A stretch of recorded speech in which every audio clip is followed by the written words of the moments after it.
اور خداوند تبارک و تعالی تمام ملائکہ، تمام انبیاء، تمام اوصیاء اور تمام مومنین و جن و انس کی لعنت ہو دشمنان محمد و آل محمد۔ آج کا دن اس ذات سے منسوب ہے، بلکہ ان ذوات سے منسوب ہے کہ جن کے ذریعے سے نسل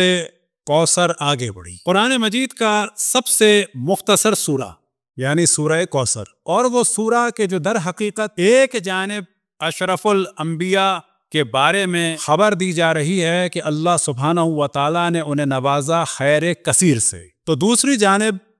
ان کے دشمنوں کی ابتری کی بشارت دی جا رہی ہے۔ تو دیکھا جائے تو اس میں دو آئندہ کی خبریں ہیں، اور اسی طرح سے رسول کی ذریت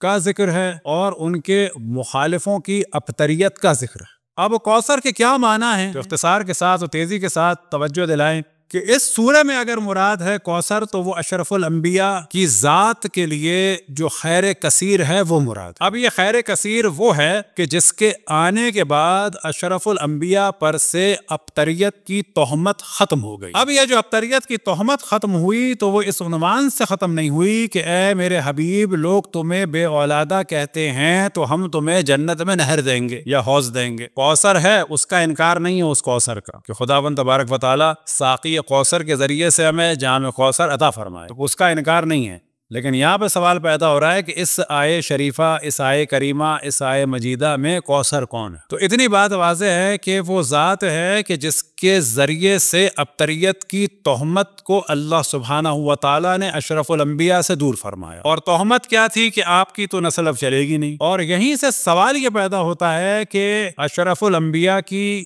ذریت آیا جناب سیدہ ہی سے چلی یا کسی اور سے بھی چلی ہے؟ اب اگر کسی اور سے چلی تو اس کا مطلب ہے کچھ اور اولادیں میں تھی، تو بیٹوں کے بارے میں تو اجماع ہے کہ بیٹوں سے تو نسل نہیں چلی۔ اب موضوع آتا ہے بیٹیوں کا، تو بیٹیوں کے بارے میں بعض جگہ جب روایات میں ہے بنات، تو بنات سے کیا مراد ہے؟ تو جو علماء نے تحقیق فرمائی کہ بنات سے مراد جو ہے وہ دو طرح کی بیٹیاں ہیں، ایک وہ جو فزیکل ہوں اور ایک وہ کہ جو کفالت میں، اور کہا جاتا ہے انہیں بھی عربی میں بنات۔ لیکن سوال یہ پیدا ہوتا ہے کہ جب وہ بیٹیاں موجود تھیں تو پھر لوگ کیوں کہہ رہے تھے کہ نسل نہیں چلے گی؟ تو ان کے تو تھے بچے بھی۔ اب اگر بیٹے کی ولادت ہوتی، یعنی جناب سیدہ سلام اللہ علیہا کے علاوہ اگر کسی بیٹے کی ولادت ہوتی تو پھر تو کہا جا سکتا تھا کہ پہلے بیٹیوں کی نسل تھی، ابتر جو آپ کو کہہ رہے تھے اس وجہ سے کہہ رہے تھے کہ بیٹے سے نسل نہیں ہے۔ لیکن اب جو معاملہ ہے وہ ذرا گڑبڑ ہو گیا۔ وہ کیسے ہو گیا کہ فرض یہ کر لیتے ہیں کہ بیٹیاں تھیں اور بیٹیوں کے بچے بھی تھے، اور تہمت یہ لگا رہے تھے وہ لوگ اور اذیت دے رہے تھے کہ ان کی نسل چلنے کی نہیں ہے، تو اللہ سبحانہ و تعالیٰ کو تو اصولاً بیٹا دینا چاہیے تھا کیونکہ بیٹیاں تو پہلے بھی تھیں۔ فرض یہ ہے تو اب بھی اگر بیٹی دے دی تو پھر تو تہمت اپنی جگہ باقی رہی۔ تو یہاں صرف دو صورتیں ہیں، یا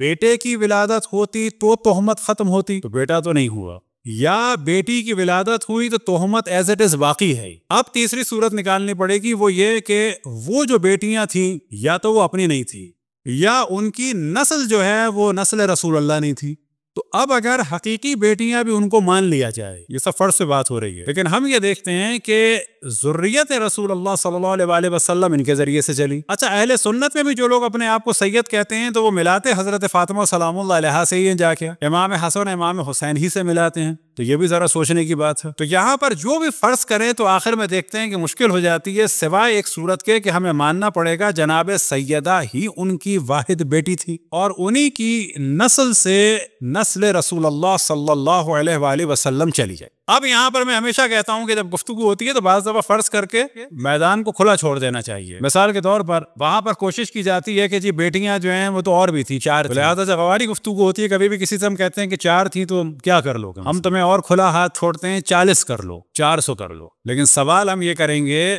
کیا جو احترام اور جو فضیلت اشرف الانبیاء نے جناب سیدہ کی بیان کی ہے کسی اور کی ہے؟ اب یہاں پر پھر ایک ڈسکشن ہوگا کہ یا معاذ اللہ مانا جائے کہ اشرف الانبیاء نے معاذ اللہ کیا ان کے ساتھ عدل و انصاف نہیں کیا، تو یہاں پہ غلط ہو جائے گا۔ اور مان لیتے ہیں 4 نہیں 40 تھی، ہم کہتے ہیں 40 نہیں 400 تھی، 400 نہیں 4000 تھی، 4000 نہیں 40000 تھی، جناب سیدہ کی فضیلت پہ کمی نہیں ہوگی بلکہ زیادہ ہو جائے گی، کیونکہ سوال یہ پیدا ہوگا کہ باقیوں کو اللہ سبحانہ و تعالیٰ کے حکم سے اشرف الانبیاء نے وہ فضیلت نہیں دی، یا تو معاذ اللہ انہوں نے عدل نہیں کیا، یہ محال ہے۔ بس عدل کیا تو پھر صحیح ہے، 4 ہوں یا 40 ہوں یا 400 ہوں یا 4000 ہوں، مقام اللہ سبحانہ و تعالیٰ کی نبی کی نگاہ میں بے حکم خداوند تبارک و تعالیٰ جناب سیدہ کا ہے، وہ کسی کا نہیں۔ یہی بالکل بات بعض دفعہ کی جاتی ہے جناب حضرت خدیجہ سلام اللہ علیہا کے بارے میں۔ ایک مرحومہ تو خیر نہیں، بزرگ خاتون تھی،